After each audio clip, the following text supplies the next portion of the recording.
How are you? It's good to see everybody. Welcome to another episode of the Casual Movie Club. It is episode number 44, and this was a surprise movie this week that we watched. And when you say we, I don't just mean me, myself, and I mean me and my good friend Brian. What's up, dude? Hey, what's up, everybody? How's it going? Hold on a minute. Hang on a second. What's going on? Nah, things are a little loud. I want to make sure that, there we go. Okay. I want to make sure we're not overdriving too much. Just in the levels. That's right. On the fly. That's right. Because that's how we do. That's how I roll. You know, this is the Casual Movie Club, but I just happen to have I spent 4 years, got a degree in audio engineering, so, I can put that to use sometimes. Yeah, might as well. Yeah, you spent money on it. Yeah, and time. I did. But I digress because this movie, this week, this podcast is fun. It was a fun movie. And of course, by fun movie, I mean we did...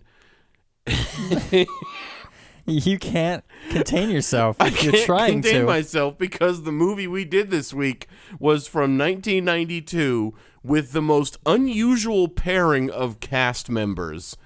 We're talking Sylvester Stallone and Estelle Getty in the smash blockbuster Oscar-nominated hit Stop or My Mom Will Shoot. Only one of those statements was true. Yeah, and you can figure out which one. So I am dying to know because your poker face was solid during the entire movie. I felt like it wasn't. There was a couple times I wasn't sure if you were looking at me or not, but no, I didn't notice. But I think it's time that you put us all at ease and tell me, and by me I mean everybody. What did you think of this movie? Well, I will answer that. What do you think? Do you think that I enjoyed this movie? I think you hated it. You think I hated it? Yeah, I think you hated it. Yeah, I hated it. This is, hands down, I think, one of the worst movies I've seen on this list. Really? I hated it. Really? I could not get into it. There was one funny part that I wrote down, one part that I thought was very funny. Okay. And that was the conversation between Stallone and his partner post-breakfast where he has heartburn.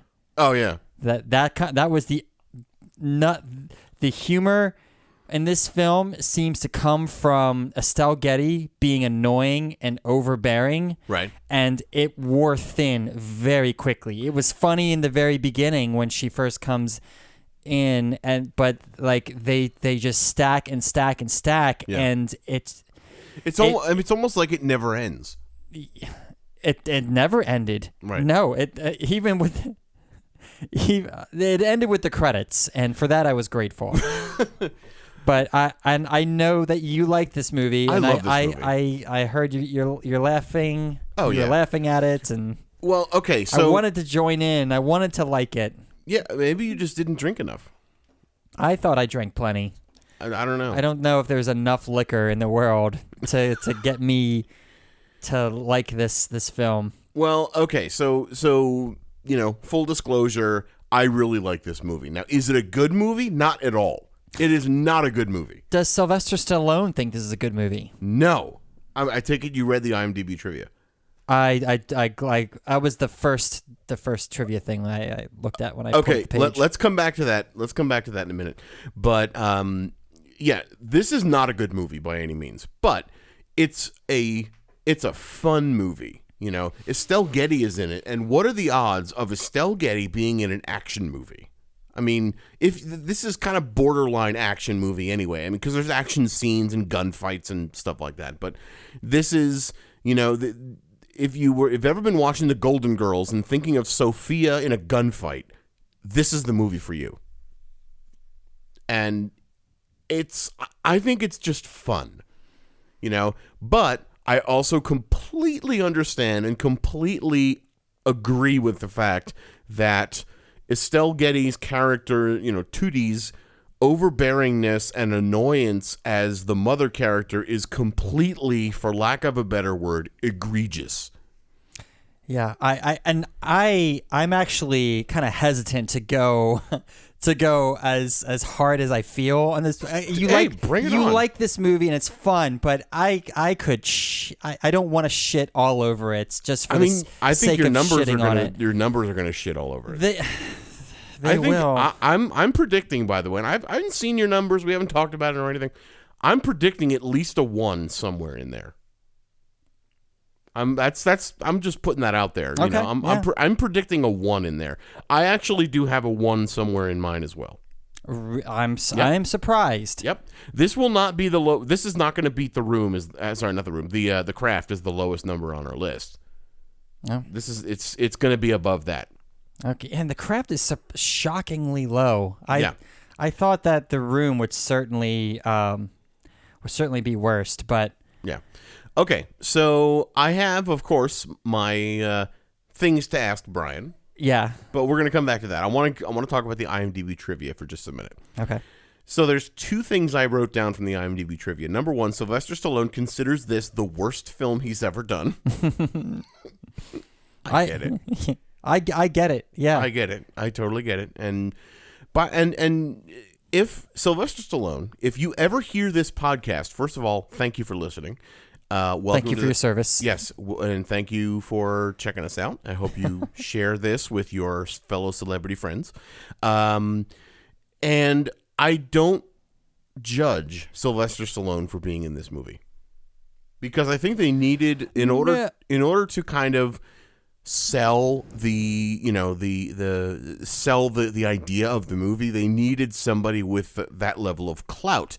And Sylvester Stallone and Arnold Schwarzenegger, at least in that time period, were very competitive. There was a lot of similar movies coming around in the late 80s and the 90s between Arnold Schwarzenegger and Sylvester Stallone. So they were always trying to be at the front of everything. And this leads me to another IMDb trivia, which I'll summarize.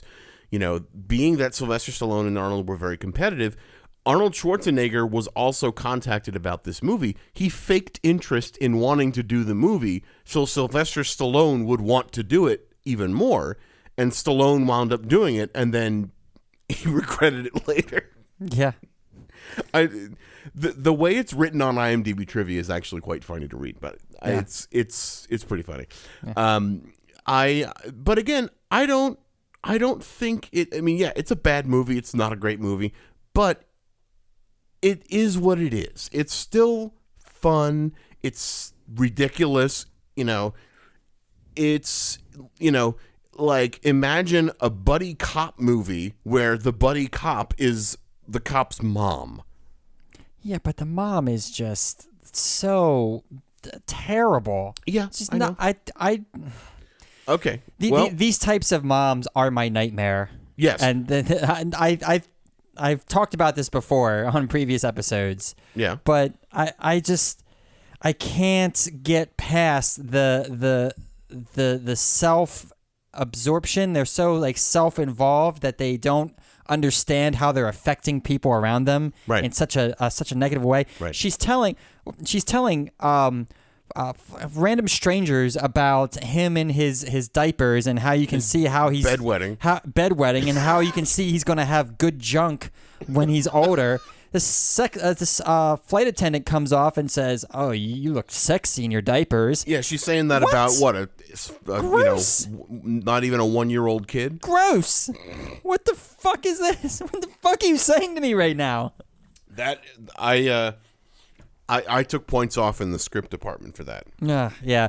She's basically treating Estelle is treating Stallone like a 7-year-old through the whole movie. Right. And it's not funny. It's funny for the first 10 minutes or so, and then for the remaining, 80 minutes, it's just, there's parts where it's just tedious. Yeah, the whole film was tedious to me. I didn't think so. Well, and that's fine. Yeah. I don't want to go like way too hard. No, hey, that's what this podcast is for. Cleaning the gun part in the sink. This is the way we wash our gun. Maybe that was a little humorous. That was funny. I'll give you points. That was funny. It was not funny to me. She used Comet and bleach on a gun. A little old lady who doesn't know any better. It's fine. And then she goes and she points the gun at herself, trying to disassemble it. Yeah, okay. If only that gun had gone off. Well, the movie would have been over at that point, but good. What if the gun had gone off in the morning after she was done cleaning it and she's pointing it, hey, make your bed. Yeah, go ahead, make your bed. And then the gun accidentally goes off because she doesn't know gun safety or how to handle guns, and she kills her son. Well, for the record, it wasn't loaded. Because remember when he took the gun and he poured out the magazine that had all the bleach in it, or whatever, there was liquid coming out of there. There were no bullets in there. But what if it was? That's my dream movie. No, that's dark. Roll credits. No. See, that's what I'm saying. That's what I'm talking about. I can't unleash. You can. I'll just disagree with you, and that's fine. Yeah. But this is the essence of why we do this podcast. And one of the many essences of why we do this podcast. We don't have to agree on everything. Right. Yeah. But the fact is, we talk about it anyway, and we have fun with it because we keep it casual, and that's the Casual Movie Club. Yeah. So that's why we love to do this. I mean, I'm speaking for myself, but I'm sure. No, I agree. It makes for interesting conversation. It sure does. It sure does. So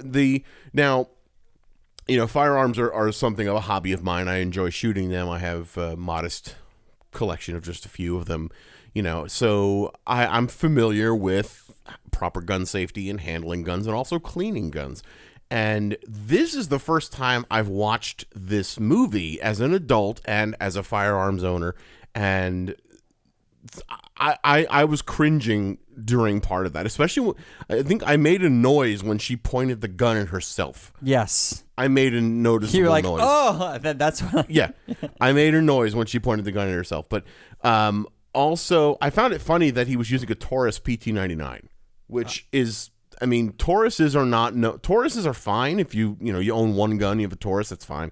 But they're not a Smith & Wesson, they're not a Beretta, they're not a Glock, they're not known as these great guns. They're just kind of like I don't know, I've never heard of any police departments or law enforcement agencies actually using Taurus firearms. So this guy's a sergeant, so he's pretty high up there. Right. So I'm expecting like an Inox Beretta, maybe like a. What is police issue, or is this it precinct? Varies.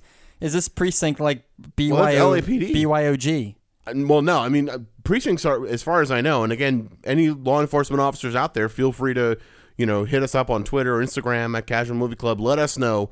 If there's anything you want to add to this, or if we're missing something. But as far as I know, until the early 80s or so, police were using revolvers, 357 Magnum, 38 Special revolvers, Smith & Wesson, I don't know the model number specifically, but they were using Smith & Wesson 38 Specials. And then they went over to autoloaders around that time period. So he was using a Taurus PT-99 in the movie, and I was expecting to see, there was the Taurus PT-99. I think one of them had a Browning high power. One of the bad guys, a couple of bad guys had 1911. So I mean, I was expecting to see something a little bit nicer than a Taurus. So I kind of found that a little interesting, but that's just the gun nerd in me. Oh, yeah, maybe he just brought this gun on his own. I don't know, but it can't be issued by the department. I don't know. Again, I don't know, but I did find it hilarious, absolutely hilarious, that at the very end, Estelle Getty pulls out a Smith & Wesson 44 Magnum and handles the recoil, because the recoil from a 44 Magnum revolver would have knocked her over because she was probably 100 pounds wet, like 100 pounds soaking wet. That, being from New Jersey is not a gun friendly area, and she even said in the movie, when she was shooting at the bad guys earlier on, and she's like, oh, it's not bad for a beginner, so we know she doesn't have any firearms experience. Yet she pulls out a .44 Magnum revolver and shoots the bad guy in the shoulder. She would have been on the floor. Right. So, okay. Things to ask Brian. Let's. I have 2 questions for you. Okay. Shoot. Would you ever call your mom and let it ring more than 80 times? No, of course not. No. Well, first off, phones now they'll go to voicemail. Of course. And if there is no voicemail set up, it'll just say, "Well, it wouldn't get that far." Right. If I was that concerned about her and she wasn't answering after trying to call her over and over, right, I'd call the authorities. You do a welfare check. Yeah, especially if my mom is as old as Estelle Getty is, or it appears to be. Right. I've my mom and I have a relationship where if I call and she can't get to the phone, she's going to call me back or text me back or whatever. Right. So let's say I call her in the middle of the night. Yeah. Let's just go through this scenario. Sure. If she's not answering, I'm calling like somebody close by, or I'm calling the local police to do a welfare check. Right, exactly. So then that being the case, if you were in Sylvester Stallone's shoes, what would you do if your mom came to visit you and behaved the way that Tootie did? How would you have handled it? So put yourself in Sylvester Stallone's shoes. What would be your, would you have, I mean, just put aside the whole it's a bad movie, blah, blah, blah. Sure. Put yourself into that realm, into that space. Yep. How would you have handled it? I would have my mom committed because my mom has never acted like that in her life. Okay. So if she flies out by herself and comes and imposes herself on me, I would try to get a gauge on her mental health. And if she continued to act like Estelle Getty, I would have her committed. Do you think that would have because she is unwell. Do you think that would have worked? Yes, because my mom would be unwell. Right. And if we kind of flip it over now, looking at this sort of, I guess, clinically or, more from a psychological side, her character has never allowed her son to grow up. So she, there are some mental illness concerns there. Well, that she's not embraced motherhood in the way that an elderly or late middle-aged mother is supposed to. Their relationship is their relationship, though. So her showing up like this is not out of the realm of possibility for Stallone. Right. So it's something that he expects. He was trying to avoid it. He's been putting her off for 5 years. Right. So understandably understandably so. But if I was in that situation, I don't know. I think that he moved to LA for a reason, and it was to get as far away from her as possible. Like he could not be further away from her. Like she's on. He could have moved to Hawaii. He could have moved. Yeah, you're right. You're right about that. He could have moved to Hawaii. But even still. Yeah. I let's put myself in Stallone's shoes, and I have the relationship with my mother that he has. I would not have put up with it for that long. Like, she witnessed a homicide. She comes to my work. Yeah. Like, it gets to the point where she comes to my work and is interfering with my coworkers, things like that. Then I put my foot down. Right. I'm being more firm with, I love you, I appreciate you in my life, but not to the degree that you're taking it. Right. Go home. You're going home. Yeah. So, yeah.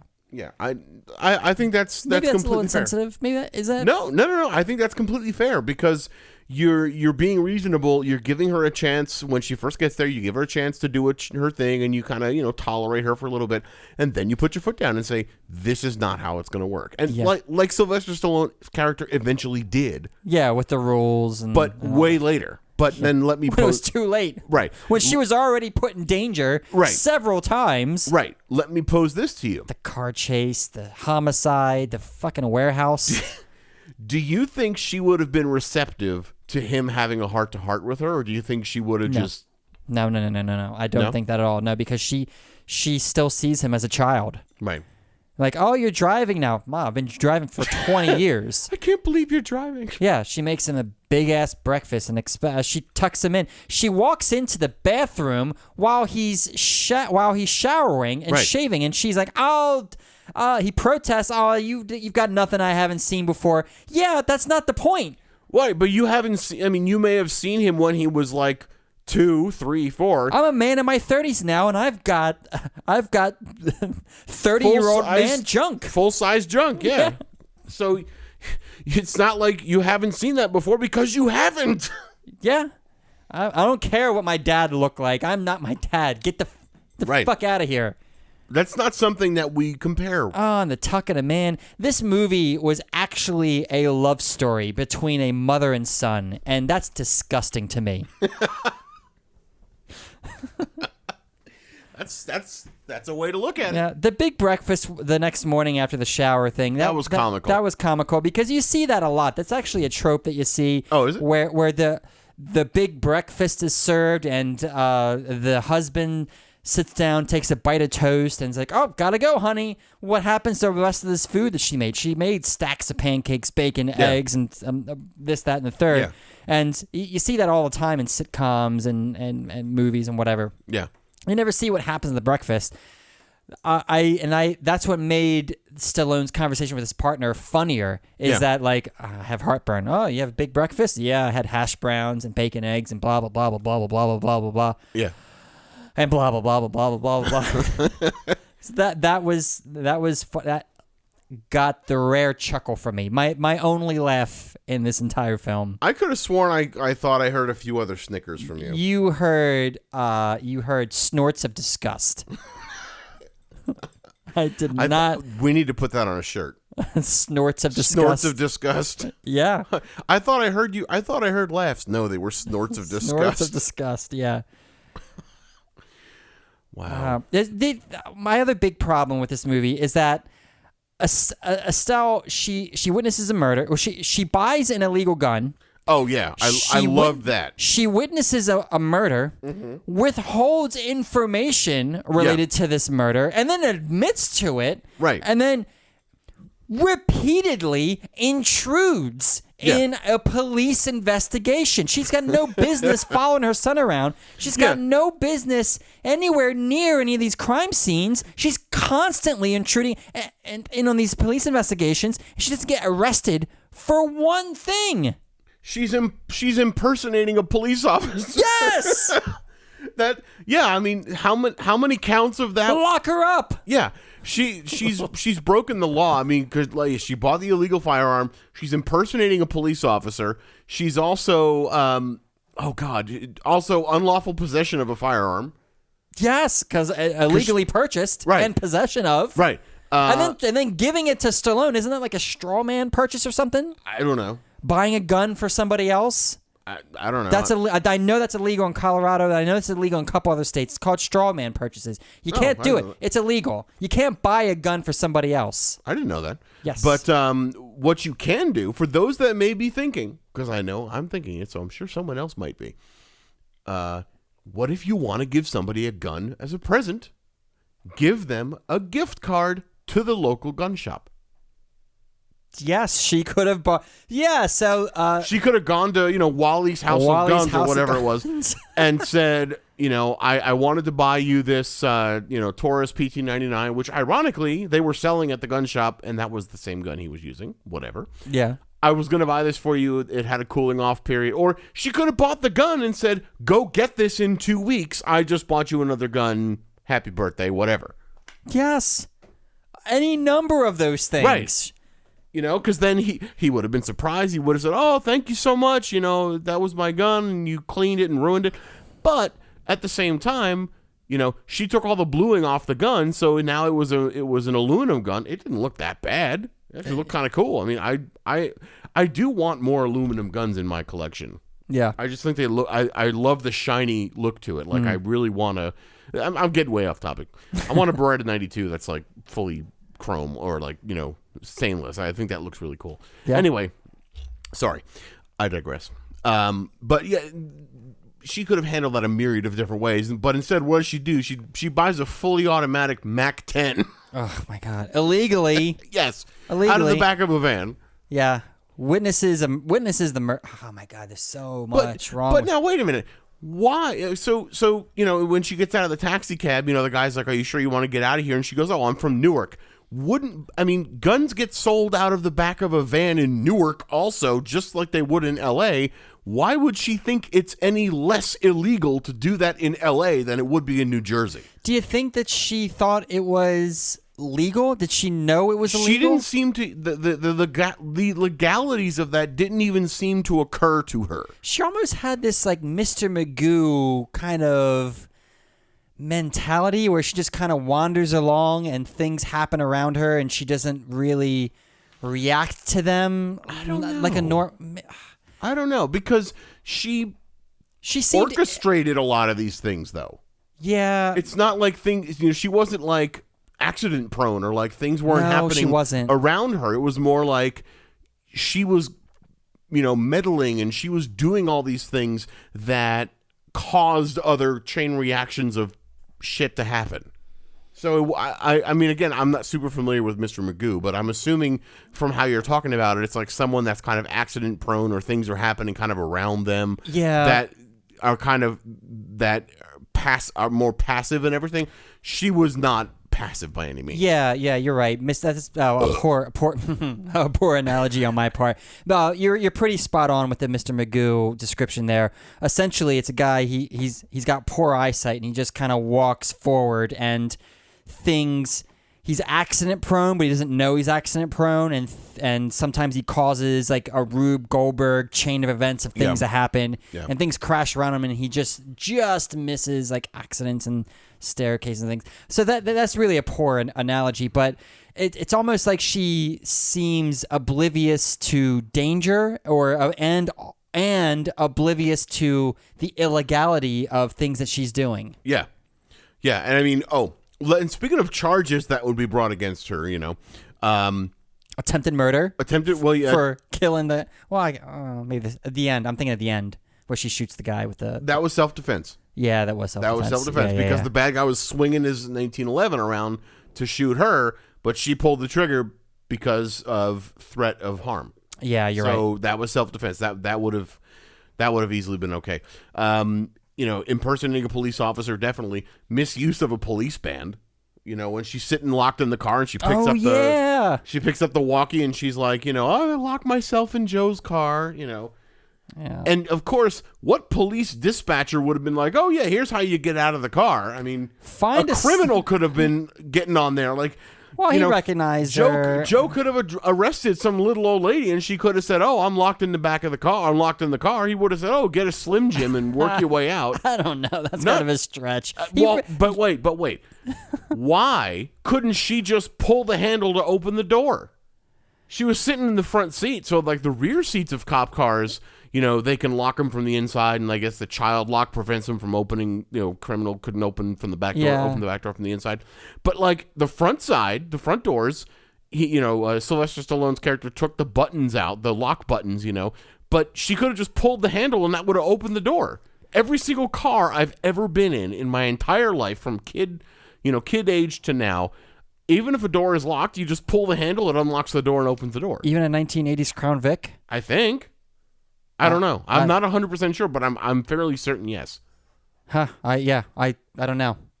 That's a question for you, the folks that are listening to this, because I know there's got to be somebody listening to this. Oh, I had a 1989 Honda Accord. A Honda Accord. Honda Accord? Yeah, I had a 1989 Honda Accord. 1989 Honda Accord? If my memory serves, it did not unlock when he pulled the handles. Really? In the front doors? In the front doors, yeah. Really? It was only a 2-door. But yeah. Wow. How interesting. I'll have to listen back to that. I don't think I actually you did. Honda-cut it as hard as you Honda Accord. Yeah. Oh, so how about Stallone jumping down from that ledge? So when he busts into the house and saves that guy, the biker guy's girlfriend, yes, right? He puts the gun in his front waistband and jumps down very far with the gun in his waistband, and that gun doesn't go off and blow his junk off.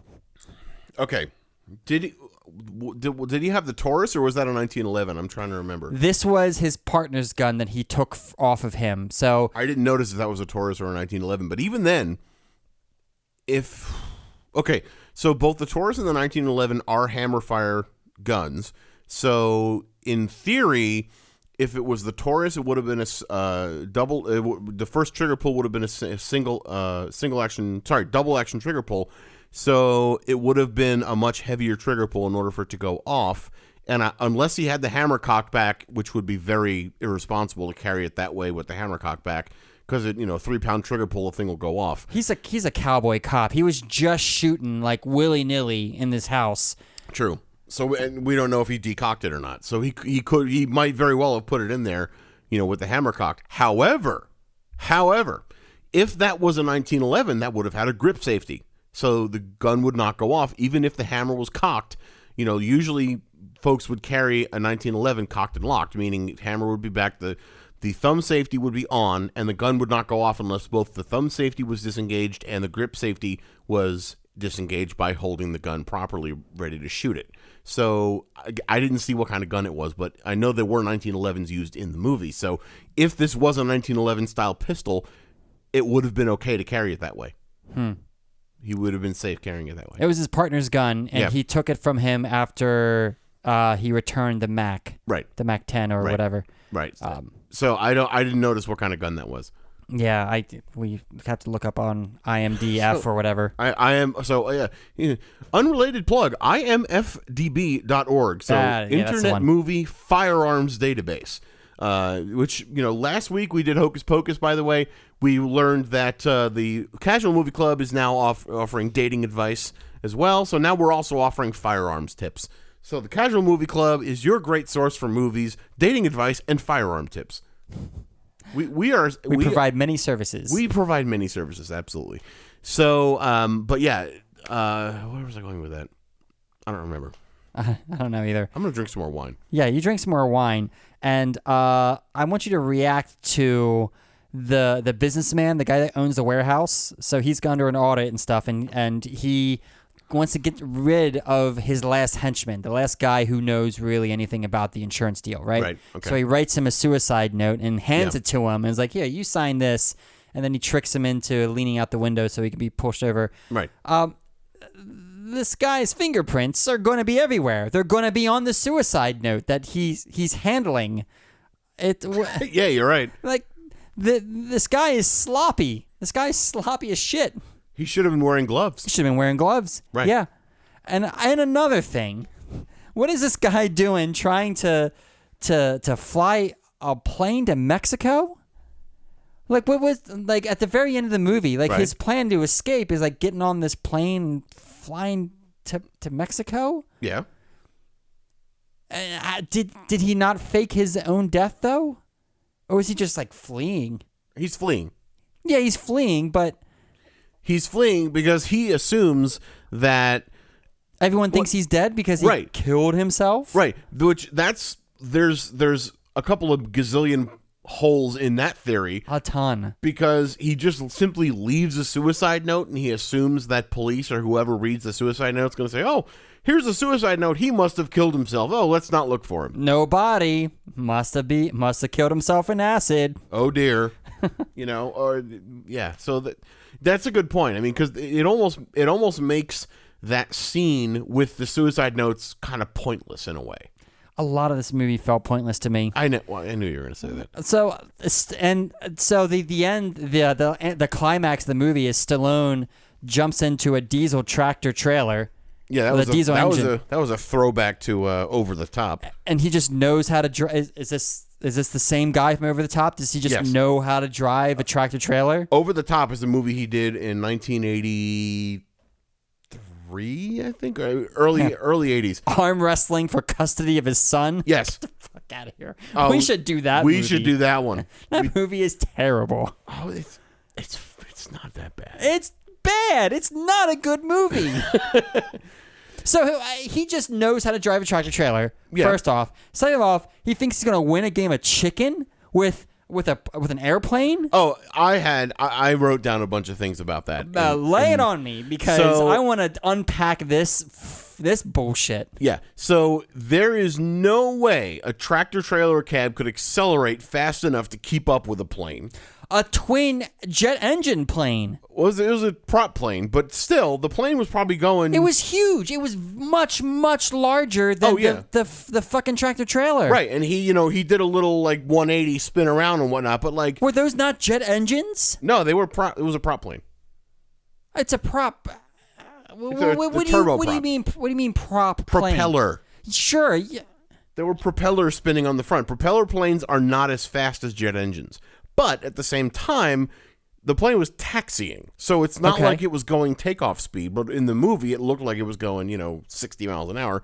But, planes taxi at, 20 to 30 miles an hour. So that truck probably would have taken that truck a little while to get up to speed to be able to keep up with that plane. But the bigger issue that I had, though, was the copious amounts of damage that truck took and kept on going to the front where the engine is. Right. Sylvester Stallone drove the truck into the propeller, and the propeller just just clipped away at the motor. The truck would have died 3 or 4 clips in of that propeller, and then the plane would have kept on going, because those propellers are spinning pretty damn fast. Are they strong enough to withstand if they're slicing through if they're spinning engine? Fast enough, I would say they would probably do a decent bit of damage. At least enough damage to disable the truck, sooner than it seemed to last, if that makes sense. Yes, it does. So that was one of the things my mom and I used to do, and I think I've mentioned this on previous podcasts. We'd be sitting there watching a movie, and if it was something that was just blatantly impossible, my mom would sit there and go, "Yeah, right. Yeah, okay. Yeah, right." I was channeling that experience during that whole part. The fact that he's just driving this truck through a spinning propeller of a plane and it's still going. I'm like, yeah, right. Okay. Right. Yeah. All right. Okay. Yeah. Okay. You just keep doing that, Sly. Okay. Keep on going. Oh, boy. But this, apart from everything we just said, the entire bit of all the stuff we just said, it's a movie. Some element of suspension of disbelief has to be taken into account. Yes, and I do take in as much as I can take on for myself. Right. There's just some things I just can't.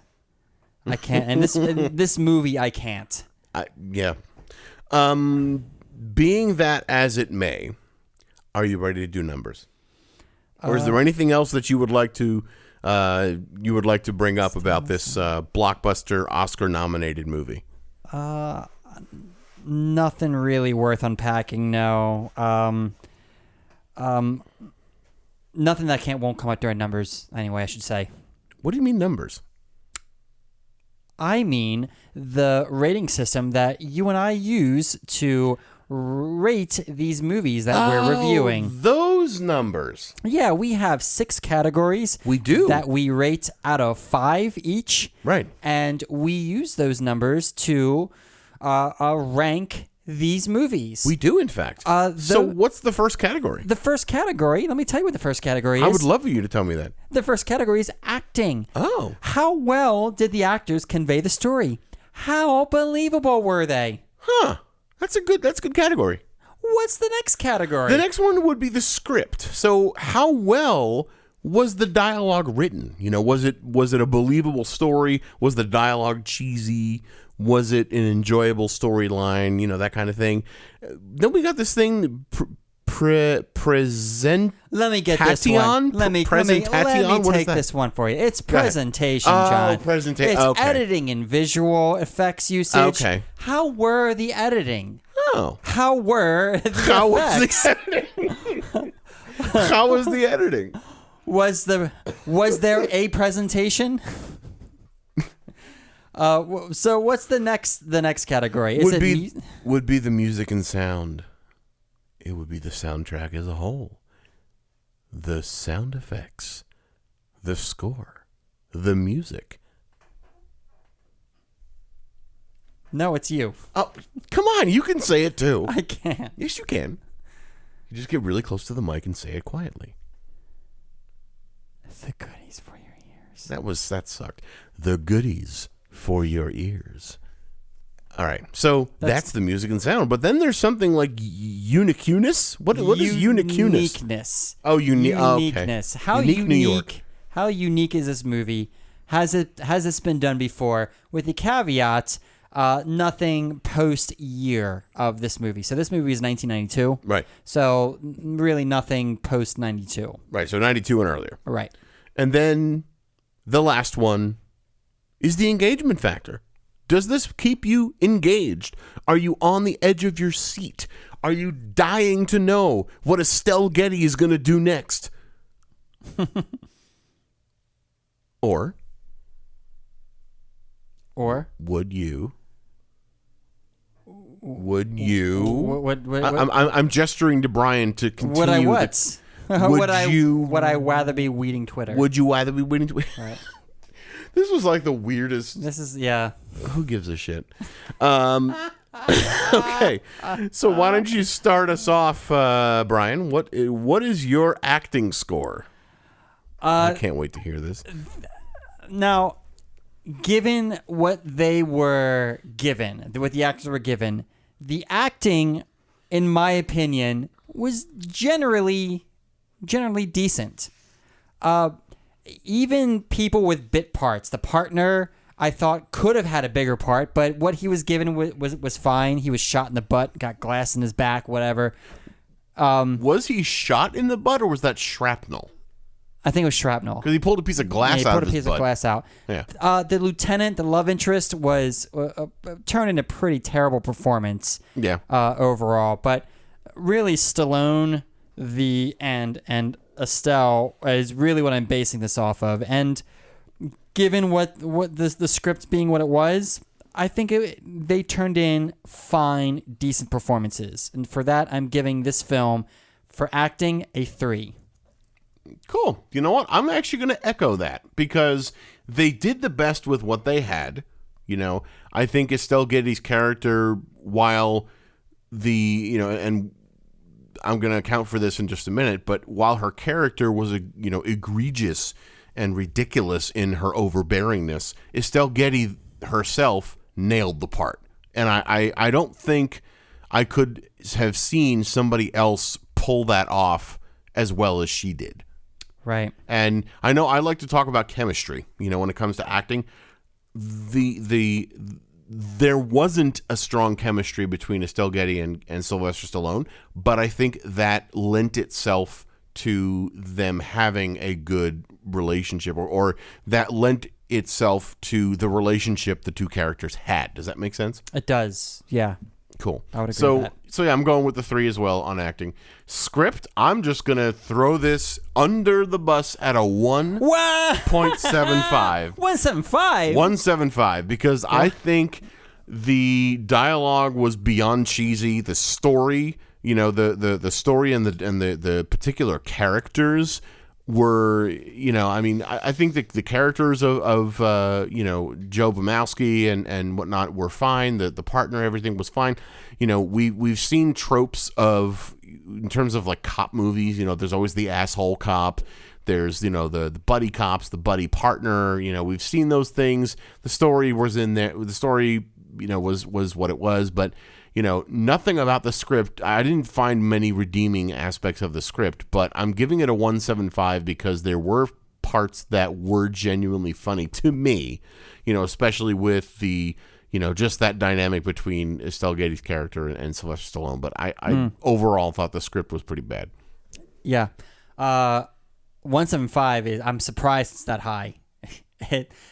Oh my God. There were 3 people that were responsible for this dreck. It was awful. I did not like it. There was one redeeming scene in it for me.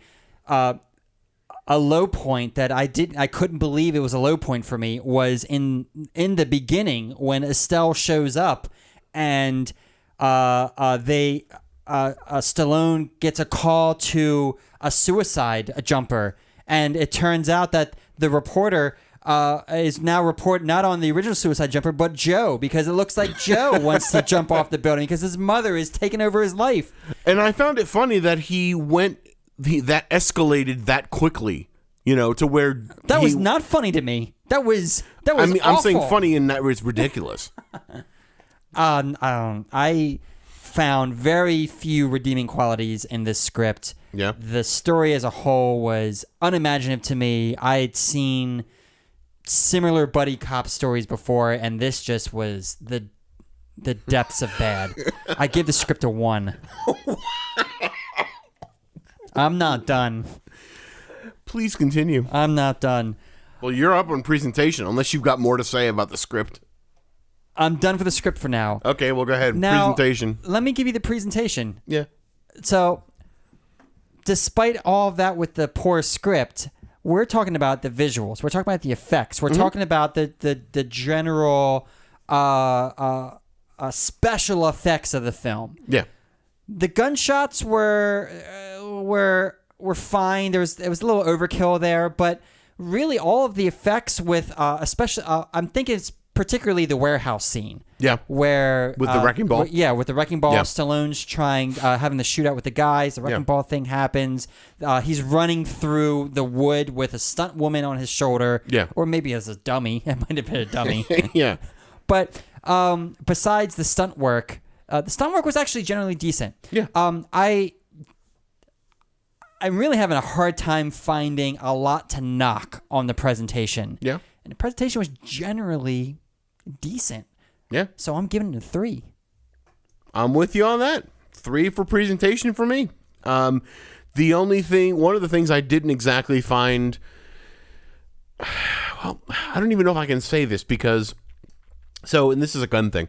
When he was in the warehouse and he's unloading his magazine, which, by the way, he shot a shitload of rounds out of that gun. A lot, yes. I did not see him carrying any other magazines, but he seemed to just produce other magazines from thin air and reload his gun off camera, which that's an issue I have with a lot of these movies, where they'll, people using guns will have infinite ammo. They'll just have inside pockets where just limitless clips or magazines right. will be produced from. Right. So, he unloads an entire magazine into the chain holding up the I had a real big problem with that. Holding up the wrecking ball.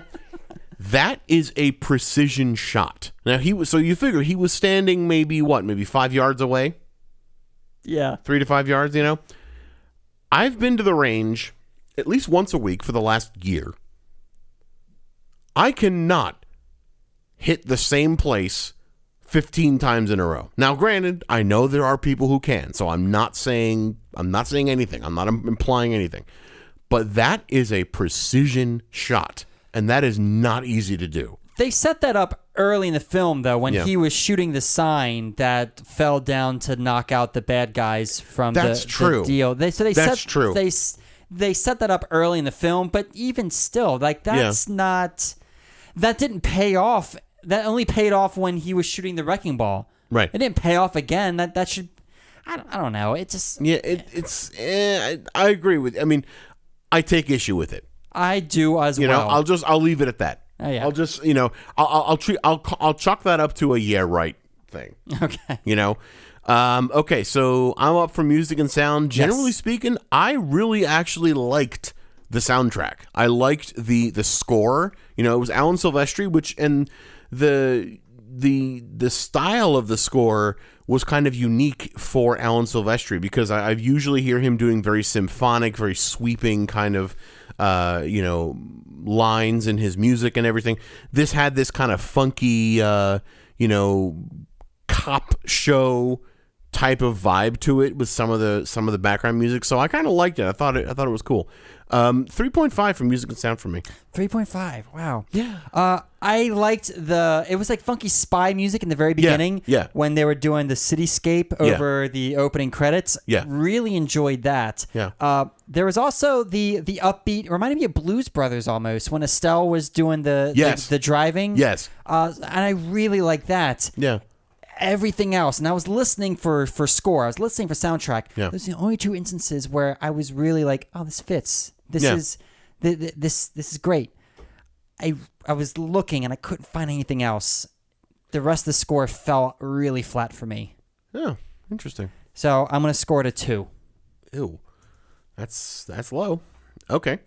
So you're up for uniqueness. So uniqueness, this film felt familiar, and the IMDb trivia really put something into mind for me. I think that Stallone did this movie not only because Arnold said, "Yeah, I want to do this film," right, but also because Arnold had done Kindergarten Cop. True. Like 2 years before. In my opinion, is a better movie. No doubt about it. It's a better movie. But it follows a lot of cop tropes.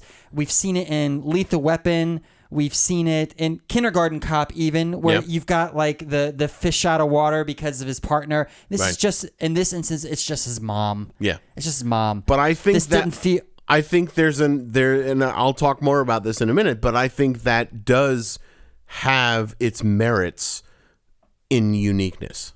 But you've got other films like Throw Mama from the Train, where you've got an overbearing mom that you just want to get rid of also. And was she a cop in that movie? Or was she trying to be a cop in that movie? Or was there something police related in that movie? My score is not based off the fact that this is a movie unto itself. I'm basing this score based off of the other tropes that this calls up, and to me, this movie is not unique in that regard. Just based off of Kindergarten Cop and Lethal Weapon alone. So I'm scoring it a 2. Okay. See, I disagree. I think this movie is unique in that. Oh, I thought I was going to burp. Next time. Yeah. I do think this movie was unique because I cannot think of another movie that came out in this time period or earlier in which an overbearing mother came out and tried to become her son's partner as a cop. For me, it's a 4. I think because of the fact that Estelle Getty's character is such a strong plot driver and is such a major part of the movie. I mean, her character is the essence of the title of the movie. Stop or my mom will shoot. So it's not like she's a supporting actress. She's one of the lead actresses. And that, I think, makes it really unique because when have we ever seen anything like this happen? We've seen movies where there's an overbearing mother. We've seen movies where there are buddy cops. We've never seen one where the overbearing mother tries to be a buddy cop. So to me, that's pretty unique. So engagement factor. I'm going to go with so I may be a little biased because this movie has, I'm not going to use the word sentimental value, but it brings back memories because this is a movie that I always enjoyed watching with my mom. I see, that just makes me feel worse for shitting all over it. And there's way more to say, way more I have to say about this. Which, I mean, again, you're not insulting me. You're not. I mean, you're sharing your opinion. This is the and again, like I said before, this is the essence of the podcast. But is this movie engaging? That really has to be subjective, I think, with this one because of the fact that it's such a. And again, I'm going to say it's unique. I know you don't agree, and that's fine. Because of the fact that this is such an oddball combination. I'll put it that way. It's an oddball combination of, a diehard action star and a little old lady. is that combination going to make you engage to this? It's really hard to say because this is such a wacky combination of people. I'm going to give engagement. I'm just going to throw it in the middle with a 3 because I think some people are going to like this. Some people are not going to like it. It has its moments. It has its the cop chases, the gunfights, the action scenes are going to draw the people in that are into that sort of thing. The silliness and the overbearing character of the mother and the shenanigans between Estelle Getty and Sylvester Stallone might be funny to some people. It's hard to say whether one of those is going to be more prevalent. So I'm just going to stick right in the middle with a 3. And you're going to give it a 1. I am. Oh, really? Yes. Oh, okay. Well, yeah. I know you hated the movie, but anyway, continue. Well, I'm trying to just focus on the engagement factor of the film here and not really anything else. But I like action movies. Yeah. And the addition of Estelle Getty really was a detriment for me. Okay. It was distracting for me. Her shenanigans and the witticisms and her banter that she was throwing in there was not. It really took me out of it. There were times where I felt like I needed to disengage, and it was difficult for me to not disengage from it. Adding Estelle Getty to a movie like this, and there are oddball pairings that are done well. You got odd couples in there all the time, especially in the 80s. Like that was like quintessential cop movies or buddy cop movies. That you throw an oddball in there. So and they learn from each other. Like Police Academy for one thing. But Police Academy is a great example. To me, Estelle Getty felt like a crutch. It felt like a gimmick, and to me that took me out of it, and I was not engaged. So it was difficult for me to stay engaged after the first third of the film. Interesting. Yeah, so you're sticking with the 1. I'm sticking with the 1. It was a hard time to stay with it, and I try to stay with it. And one of the things I did to try to keep me in the movie is take more notes. Like I have got copious notes. I'd love to read them. By the way, that was I as I discuss them, I delete them. But that's not that's stupid. Oh, I mean, I gotta make room for. I only have so much storage on this piece of junk phone. But yeah, it was difficult for me to stay engaged. I didn't like the film. 1. Okay. Well, before we lock it in, are you doing any take backsies at all? Let me take a look one more time. So I'm going to refresh your memory.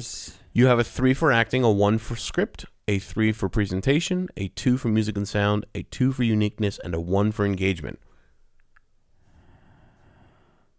If I were to take back at all, it would be music and sound, but there's only those 2 songs. I was really listening for that opening track over that cityscape during the stakeout was amazing, and I wanted more of that, and there wasn't more of that. So I don't feel justified in adding to that too.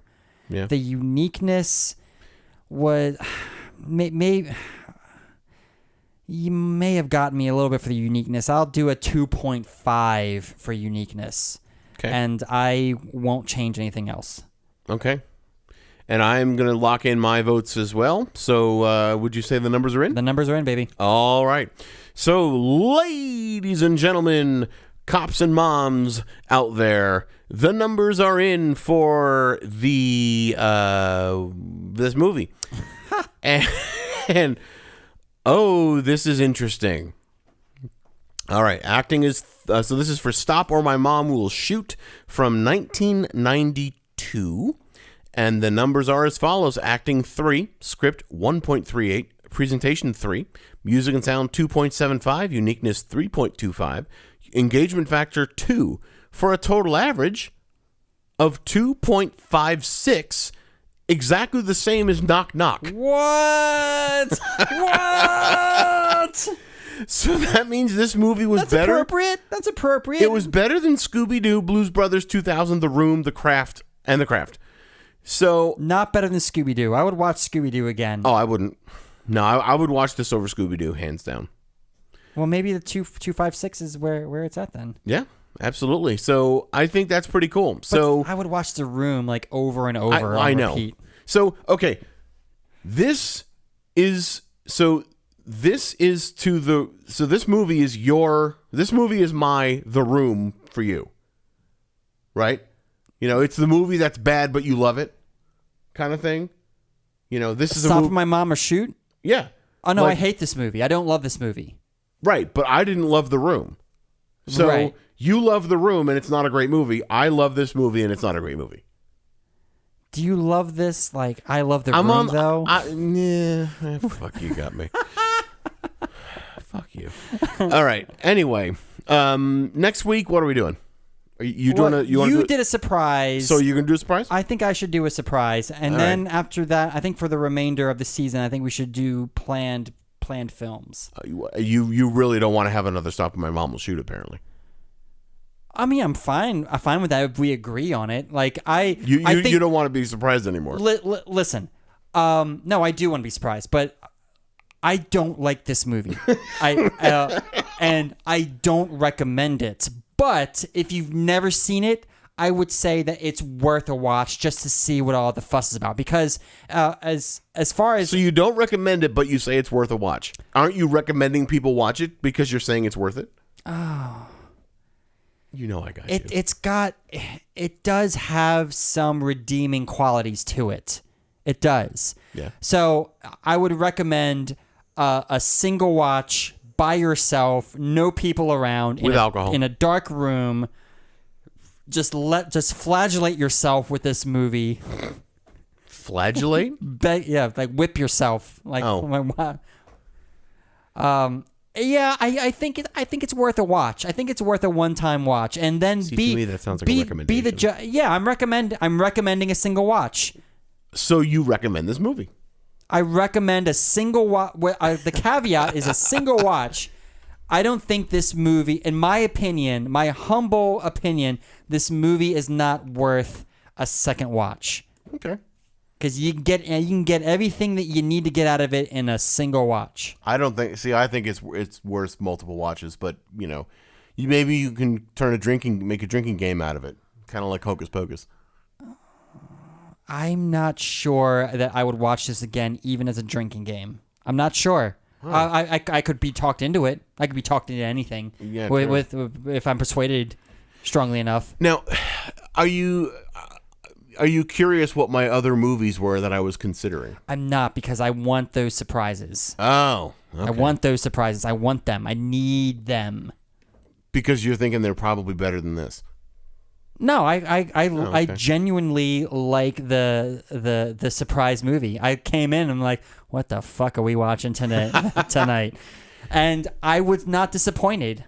Okay. As much as I badmouth this movie, I'm glad we watched it because I'd never seen it before. Yeah. Well, I've heard of it and I had no interest in it, and now all of my fears have been realized. So just as before we wind up here, the following movies are better than this one according to our leaderboard: The Human Centipede. Oh man, that's tough. Batman from 1966. That's a hard one. That's a hard pill to swallow. Speed 2. Wild Wild West. Those are, according to the numbers, we've rated those movies as better than Stop or My Mom Will Shoot. I would agree with Speed 2 is better. I agree. I would agree that, what were the other ones? Let's see, Wild Wild West. Not better than this. Wild Wild West is a worse movie than this. Numbers don't lie. Go on. Human Centipede. See, I think Human Centipede is a better movie than this. Story aside, I agree. Okay. Batman from 1966. Better movie than this. Yeah, because that movie's just more fun. It's timeless. It is. It really is. Adam West, best Batman. Changed my mind. See, I liked Val Kilmer. Oh. that's a topic for another. Yeah, that's another day. Right. Yeah. So as always, we appreciate you listening. Thanks so much for tuning in, and we will see you guys on the next one for whatever Brian decides to make me sit through.